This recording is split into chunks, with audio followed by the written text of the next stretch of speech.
अस्सलामुअलैकुम वरहमतुल्लाहि वबरकातुह। मैं मोहम्मद लुकमान मिफ्ताही, आपका इस्तकबाल है मेरा YouTube channel AL Rahmani media में। दोस्तों, आपसे गुजारिश है, वीडियो पसंद आ जाए तो लाइक शेयर करें और चैनल को सब्सक्राइब जरूर करें। शुक्रिया, जज़ाकल्लाहु खैरा।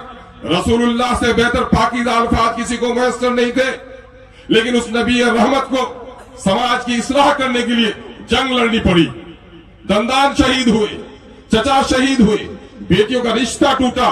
इसलिए कुरान मुकद्दस में कहा गया कि वतवासो बिल हक वतवासो बिस सब्र। तुम अगर हक बात समाज में नाफिज करना चाहते हो, हक बात फैलाना चाहते हो, तो इतना आसान मत समझो दीन। दुनिया में एक पक्का का मकान बनाने के लिए पूरी जिंदगी लगा देते हो और जन्नत में मकान तलाश करते हो जिसके जन्नत के जर्रे को निकाल दिया जाए तो आफताब का हुस्न, चांद का हुस्न और आफताब की गर्मी मान पड़ जाए। वो जन्नत का हुस्न इतनी आसानी से नहीं, तुम्हें इम्तिहान देना पड़ेगा। कुरान में अल्लाह ने कहा, आज इतना पिंडाल लगाए हैं, लोग कहा जलसे में वक्त पर नहीं होंगे, मुसलमानों का बारात वक्त पर नहीं, ये बिगाड़ की शक्लें हैं, जनाजे की नमाज वक्त पर नहीं। कुरान में आप देखेंगे अल्लाह तबारक ने कसम खाया, वल अस्र इन्नल इंसान लफी खुस्र, कसम है जमाने की इंसान घाटे में, इल्लल्लज़ीना आमनू व अमिलुस सालिहात व तवासौ बिल हक़्क़ि व तवासौ बिस सब्र, सिवाय उन लोगों के जो ईमान लाए और अमल सालेह किया। ईमान लाना है, अमल सालेह करना है, फिर भी ईमान मुकम्मल नहीं हुआ जब तक कि व तवासौ बिल हक़्क़ि व तवासौ बिस सब्र का काम नहीं करे। व तवासौ बिल हक़्क़ क्या है? समाज में हक बात को कहना, सच बात को कहना, कुरान की तालीमात को पहुंचाना, नबी की सुन्नतों को पहुंचाना। जहां नबी की सुन्नतें तोड़ी जाए, कुरान के अहकाम तोड़े जाए, खुदा की नाफरमानी हो, मिलजुल कर इस जालिम से लड़ना। उस जालिम से लड़ने की वजह से चोट पहुंचे, नुकसान पहुंचे, जंग हार जाए, इलेक्शन हार जाए, उसकी परवाह नहीं करना, इसको कहते हैं सब्र करना। आज पंचायती में कोई हक बात बोलने के लिए तैयार नहीं। लोगों, कैसे होगा समाज की इस्लाह? मैं अक्सर मिसाल दिया, उस दिन वहां सिंगारी में भी कहा था कि देखो, एक भीड़ है, एक जमात है, ईंट 10,000 रखी हुई है, तख्ता 50 है, वो कश्ती भी नहीं और मकान भी नहीं है। अगर दीवार खड़ी हो गई तो वो जमात है, तख्तों को सीख से जोड़ दिया तो वो कश्ती है। आज समाज को जोड़ना पड़ेगा। जोड़ने का तरीका क्या है? कुरान और सुन्नत के मुताबिक अपने समाज में अमीर चुनना। जिस तरह नमाज में जमात में अमीर है, जिस तरह से हमारा रमजान के महीने एक जमात के साथ हो रही है, गोया हज जमात के साथ हो रही है, इस्लाम के सारे अरकान वक्त के और उसके नफीस तकाजु के मुताबिक अदा करने। उसको कहा जाता है, ये जो मस्जिद की इमामत है, मस्जिद ये इमामत सोगरा है, असल इमामत कोबरा मैदान की इमामत है। मैदान की इमामत का मतलब है कि मस्जिद में आप एक इमाम नहीं देखते वो किसका बेटा है, वो गरीब का है, अमीर का है, काला है या गोरा है, वो नहीं देखते। आप जानते हैं कि तकवा है और इल्म है, उसके पीछे आप उसकी इत्तिबा करते हैं और वहां रुकू सुजूद करते हैं, नाक रगड़ते हैं, पेशानी झुकाते हैं। इसका मतलब यह है कि खुदावंदा हम अपने अमीर की अताअत के लिए तैयार हैं। और गांव में जब झगड़े हो तो वहां भी अमीर होना चाहिए। इमामत, खिलाफत, आप जरा गौर कीजिए, हजरत इमाम हुसैन रज़ी अल्लाह तआला अन्हु, यजीद से जो जंग हुई उनकी, नमाजें खत्म नहीं हो रही थी, रोजे का हुक्म उठाया नहीं जा रहा था, हज का फरीजा साकित नहीं हो रहा था, सिर्फ ये कि समाज में अदल कायम नहीं होगा अगर सही हाकिम कायम नहीं हो। हाकिम चुनना था। जब हाकिम के चुनने में गलती होने लगी तो रसूलुल्लाह के नवासे इमाम आली मकाम हजरत इमाम हुसैन रज़ी अल्लाह तआला ने गर्दन कटा दी। मेरे भाइयों, अगर आप समाज को इस्लाह करना चाहते हैं, पहले आपको मालूम करना होगा। आप डॉक्टर के यहाँ जाते हैं तो डॉक्टर पूछता तबीयत खराब है, तो डॉक्टर जानना चाहता है उसका क्या खराबी है, पेट में दर्द है, कृमि है, पथरी है या गैस है। जब पता लग जाए तो उसका इलाज करना आसान। अगर डॉक्टर अंधेरे में तीर चलाए तो लगे तो तीर नहीं तो तुक्का। आज हम लोगों का मामला करीब करीब ऐसा ही होता है। समाज में खराबी की सबसे बड़ी वजह है कि समाजी नज्म हमारा टूट गया है। समाज में आप याद होगा, आप में से बेशतर लोगों को याद होगा कि आज यही समाज है, गुलाम मोहम्मद यहिया साहब को अल्लाह गरीब रहमत करे, जब क्रांति की तहरीक चली थी, बेमानों के होश ठिकाने आए थे कि नहीं आए थे? चोरी रुकी थी कि नहीं? डाका ने तौबा किया था कि नहीं किया था? बेमानी रुकी थी कि नहीं रुकी थी? थाने और कोर्ट में मुकदमा कम हुए थे कि नहीं हुए थे? तो क्या वो दूसरी दुनिया थी? क्या वो दूसरी दुनिया नहीं, यही दुनिया थी। लेकिन हमारे लोगों ने फिक्र किया था कि यहाँ झगड़ा होगा, तय करना है। आज झगड़ा होगा, आज हसद में मुब्तला है, किसी की पिटाई हो रही है तो बड़ा काबिल बने मियां, ठीक है करिए आप। कोई केस में फंस गया है, मुख इलेक्शन 7 दिन दे, ठीक है भैया। ए मुसलमानों, हासिदों की नाम मुसलमान नहीं है। जिस बस्ती में हसद हो, जिस बस्ती में गीबत हो, चुगली हो, वो बस्ती कभी तरक्की नहीं कर सकती। आज हमको दूसरे का, गरीब का बच्चा अच्छा कपड़ा पहनता है, बदन में नोचनी होने लगती है। गरीब का बेटा अच्छा घर बनाता है, अमीरों को दिक्कत होने लगती है। ए हासिदो, अल्लाह जिसको चाहता है नियामत छप्पड़ फाड़ कर देता है, किसी की मीरास नहीं है। आज समाज में मेरे भाई, पड़ोसी का हक है। अल्लाह के रसूल ने कसम खाया, वल्लाह वो शख्स मुसलमान नहीं है, वल्लाह वो शख्स मोमिन नहीं है, वल्लाह वो शख्स मोमिन नहीं है। लोगों ने पूछा या रसूलल्लाह कौन? कहा कि जिसकी शरारत से उसका पड़ोसी महफूज नहीं है। आज पड़ोसी को सता रहा है कि नहीं रहा है? अगर किसी की बेटी के लिए अच्छा रिश्ता कहीं से आ गया तो अब इसको हसद होकर के उसको उसका दाएं बाएं से उसका रिश्ता तोड़ने पर रहता है। अगर किसका रिश्ता कहीं गलती से गलत जगह पे हो रहा है तो और भी उसको ठेका नहीं, बहुत अच्छा से हम सुनिए, वो चाहता है कि इसकी बेटी की अच्छी जगह पर रिश्ता नहीं हो। ए लोगों, मुसलमानों की हालत है कि नहीं है? पंचायती में जो बात सच देखा भी है कि उसने बेटी को मारा, उसने बिजोड़ू को मारा, उसने मां को धक्का दिया, लेकिन पंचायती में सच बात बोलने के लिए कोई तैयार नहीं है। अगर बाप ने जमीन बेचा था और रसीद किसी वजह से रजिस्ट्री नहीं हो सकी है तो आज बेटा अपने बाप की बेची हुई जमीन को वापस लेता है। और आज बस्ती में लोगों ने तय कर लिया है कि मेरी बहन जो तर्के में हिस्सा पाएगी तुम नहीं खरीदोगे, और तुम्हारी बहन जो बेचेगी मैं नहीं खरीदूंगा। आज बेटियों को बाप के तर्के से महरूम किया जा रहा है। मेरे भाई, रसूलुल्लाह के फरामीन है जिसका मफहूम है, जिसने 2-3 बहनों को पाया और उसकी सही परवरिश की, जिसकी 2-3 बेटियां हुई, सीने शऊर तक पहुंचाया, उसकी परवरिश की, अल्लाह उसे जन्नत करीब कर देगा।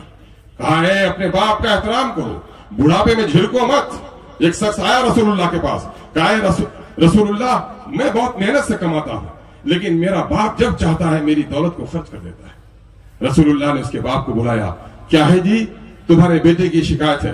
कहा हाँ या रसूलुल्लाह, जब ये छोटा सा था मैंने इसकी खिदमत की थी, जब ये मजबूर था तो मैंने इसकी मदद की थी, जब इसके कमाने के लायक नहीं था मैंने इसे खिलाया था, ओढ़ाया था, पहनाया था, और आज ये कमाने के लायक हो, मैं कमजोर हो गया हूं तो मेरा बेटा मुझे डांटता है। रसूलुल्लाह ने कहा है बेटा सुन ले, तू इसका बेटा भी है और ये माल जो तुम्हारा है ये माल भी तुम्हारे बाप का है, ये बेटा भी तुम्हारा, ये माल भी तुम्हारा, बाप का ख्याल रखो। क्या कहा अल्लाह के रसूल ने कि अपने वालिदैन को जिसने मोहब्बत की नजरों से देखा उसे एक हज मकबूल का सवाब है। कहा या रसूलुल्लाह क्या दिन में बार बार हम देखें? कहा हाँ बार बार भी देखो, तो अल्लाह के खजाने में कोई कमी नहीं है तुमको अजर देने के लिए। लेकिन आज बाप के साथ क्या सलूक है हमारा? आज भाई के साथ क्या सलूक है? बहनों के साथ क्या सलूक है? अगर कोई गरीब रिश्तेदार हो गया तो हमको रिश्तेदार मानने के लिए तैयार नहीं है। सबसे बदतरीन दावत है वो जिसमें अमीरों को चुन चुन कर बड़े लोगों को बुलाया जाए और अपने गरीबों को छोड़ दिया जाए। लोगों आइए, अगर आप वाकईतन समाज की इस्लाह करना चाहते हैं, ये तय कर लीजिए कि हमारे जिम्मे 2 काम है, तामुरूना बिल मारूफ व तनहौना अनिल मुनकर, नेकी को फैलाना और बुराइयों को रोकना। नेकी को तन्हा एक आदमी तकरीर करके तो कह सकता है ये नेकी है, बुराई है, लेकिन उसको अमली जामा पहनाना बगैर जमात के मुमकिन नहीं है। ये काम बरसों से हो रहा है, हमारे उलमा तकरीर कर रहे हैं, लेकिन जब तहरीक चली थी क्रांति की तो जो तकरीर हो रही थी उसको जमीन पे नाफिज किया गया। और बहुत पहले हमारे यहाँ ये तरीका था कि गांव का एक सरदार होता था, वो गांव का अमीर होता था। ये आज की तरह जालिम सरदार, रिश्वतखोर नहीं, बेईमान नहीं, बल्कि वो बेवाओं का, गरीबों का, यतीमों का, बेवा की बेटी की शादी कैसे होगी, वो बीमार है उसका इलाज कैसे होगा, उसके बच्चे की पढ़ाई कैसे होगी, वो अमीर फिक्रमंद रहता था।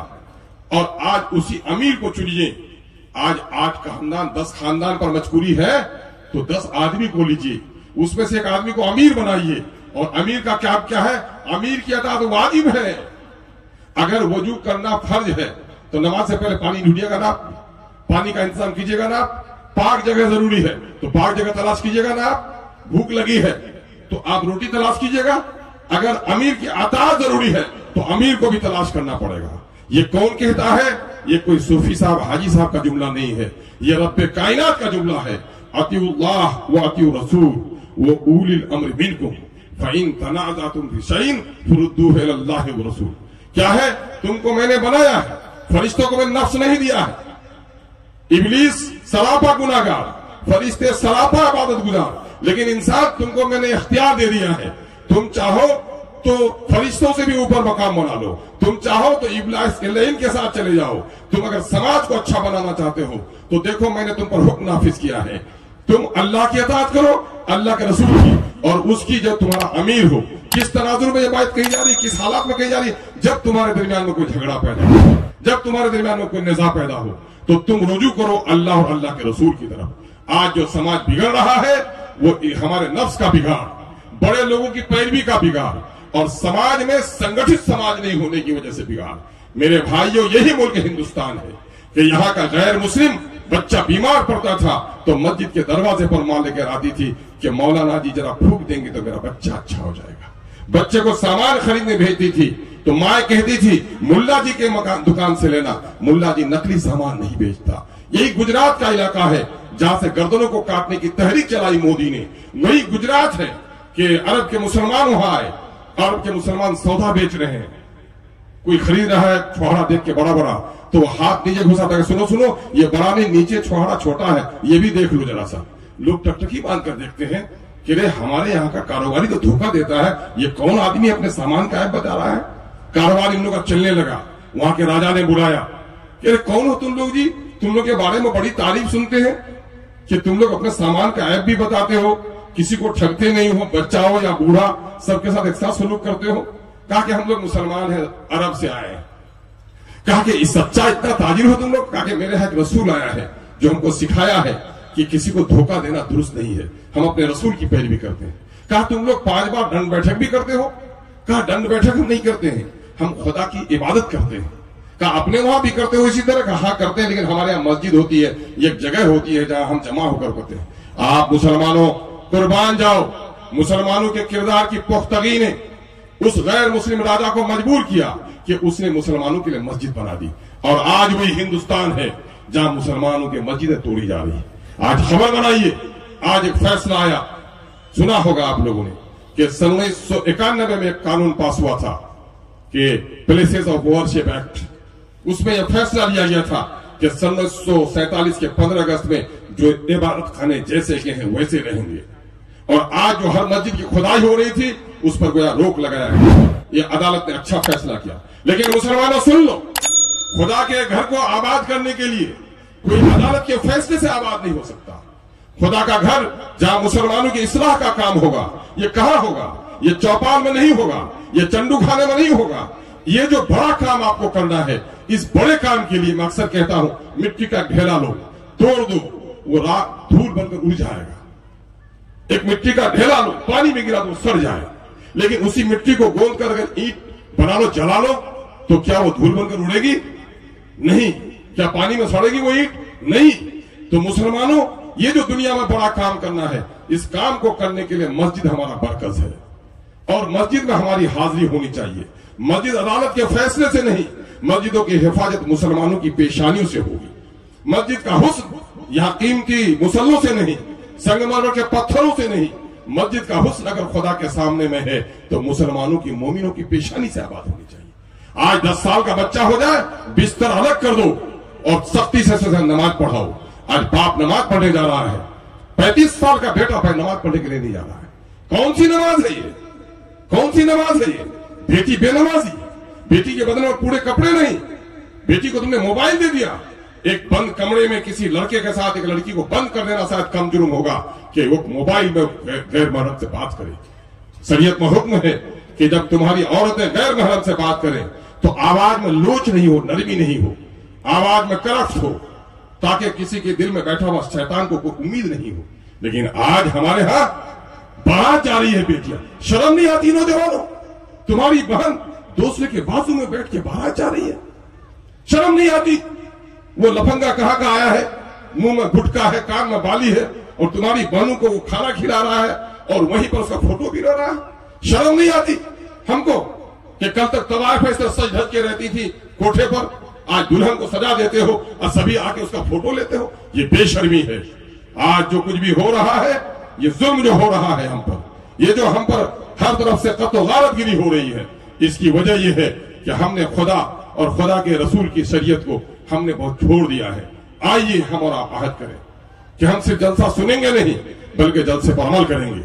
मैं तमसील देता हूं, 2 तमसील देकर जुदा हो जाऊंगा मैं आपसे कि देखो, कुत्ते को अल्लाह तबारक व तआला ने उसको झगड़ालू तबीयत दी है, हड्डी के टुकड़े में झगड़ेगा, आमतौर पर झगड़ेगा, लेकिन कुत्ते की एक फितरत वफादारी की है। जब बस्ती में लोमड़ी आएगा तो कुत्ता मुत्तहिद होकर उसके पीछे दौड़ेगा।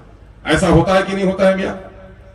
कुत्ता खाने में लड़ लेगा, ये उसका हक है, लेकिन लोमड़ी के पीछे दौड़ना फर्ज है। कुत्ता कभी अपने फर्ज से गाफिल नहीं होता।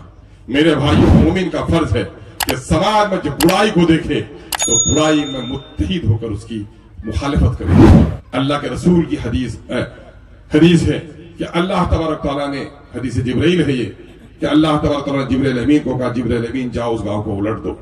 जिब्रील अमीन ने कहा, है खुदा बंदा, जिस गांव को उलटने का आप हुक्म दे रहे हैं वो गांव में तो औरत मर्द बूढ़े बच्चे सब तो गलत हो गए हैं, लेकिन खुदा बंदा तेरा एक बंदा ऐसा है जो पलक झपक कर तेरी नाफरमानी नहीं किया। होना ये चाहिए था, अकल ये कहती उसको बचाना चाहिए था, लेकिन खुदा ने कहा है जिब्रील जाओ उसके समेत उलट दे। वो तस्बीह के दाने खटखटाता रहा, लेकिन समाज में जुल्म होता रहा, जुल्म को टोकने की उसने कभी कोशिश नहीं की। ये इसलिए मेरे इबादत गुजार भाइयों, हमारी ये जिम्मेदारी है कि खुदा के दीन पर जुल्म हो, किसी गांव के गरीब पर जुल्म हो तो इंसाफ के लिए लब खोलो। अगर मार खाओ, पिटाई खाओ, गाली खाओ, हार जाओ तो अल्लाह के यहां बड़ा अजर मिलेगा। मेरे भाइयों, आओ मौत के माहौल को रंगीन मत बनाओ। मौत के माहौल में खाना खाना यह सकीउल कल्बी है। अपने घरों में 16 घंटा रोजा रख सकते हो, क्या 4 घंटा 5 घंटा भूखा रखकर अपना घर नहीं जा सकते हो? आज बिला वजह चौक पर अड्डेबाजी मत करो। मैं पूरे बिहार का दौरा करता हूं, अल्लाह का शुक्र है मैंने जो मुसलमानों के दूसरे इलाके को देखा है, इतने चंडू खाने के चौराहे नहीं। आज भी बैठक में और बस्ती में बूढ़े मिलते हैं 4 बजे, लेकिन हमारे यहाँ 4 बजे कोई नहीं मिलता। चौक पर गए सवेरे, फिर 11 बजे आए, खाना खा के फिर गए, बाल बच्चों से कोई सरोकार नहीं।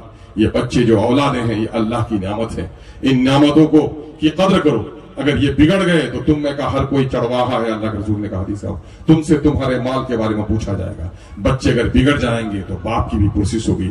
आइए हम आहद करें, हमारे बच्चे फरमाबरदार बने, हम अपने पड़ोसी के साथ अच्छा सलूक करें। अगर कोई कर्ज में मुब्तला है तो सिर्फ हम सूद की लानतों की खबर सुनाकर उसे नहीं बचा सकते, बल्कि समाज में ऐसे गरीबों को जो हाजतमंद हैं और वाकईतन हाजतमंद हैं तो दौलतमंदों गांव के उसको कर्ज देकर उसकी हाजत रवाई करो। फैशन के लिए नहीं, साड़ी और बाली खरीदने के लिए नहीं, रोज के फजूल खर्ची के लिए नहीं। वाकईतन अगर कोई हाजतमंद है, अगर ऐसे लोगों को कर्ज नहीं दोगे, सूद में मुब्तला होगा, तो सिर्फ वो सूद में मुब्तला नहीं होगा बल्कि गांव के दौलतमंदों अल्लाह के यहां भी इस दौलत की पुरसिश होगी।